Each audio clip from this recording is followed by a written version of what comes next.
ทีมงานนี่บ่ให้ซอได้ ยังจะแท่งนะบ่จะแท่งนะก็คอยเขามือหนึ่งกับบักลำแท่งคอย ตีนกไปน้ำมีกับเขาน้ำมื้อนี้โอ้ ตัวแท่งไปแต่อันนั้นแล้วไปทีมงานเนาะ เซฟนี่เฮ็ดมาฝากทีมงานนี่บ่ให้เว้าพูบ่ให้อึดบ่ให้อยาก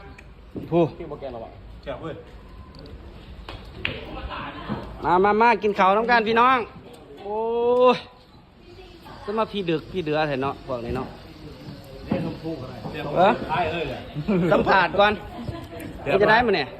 สุดยอดยกโม่ฮะแกงไม้บ้านเฮาเด้อ เขาเฮ็ดกับข้าวมาฝาก แม่นบ่ตายมื้อนี้ มากับทีมนี่บ่เคยให้อึดบ่ให้หิว เฮ็ดเองกินเองล้างเองนี่เลยบ่ บ่สอเนาะเด้อเตรียมจักบาทเบิ่ง มาบ่พร มาเมื่อนี้มากับทีมอ้ายน้องครับบ่ให้อึดให้อยากเลยเมื่อยก็พากันกินทำเรือโอ้ยโอเคด้วยจังเม็ด เจ้าของเขาแน่ๆมึงอยู่เด้อ โอ้ย จังได๋ สุดยอดอุ้ยพุ่นน่ะนกกะตี้เขาก็หิวแต่บ่ยอมพักพี่น้อง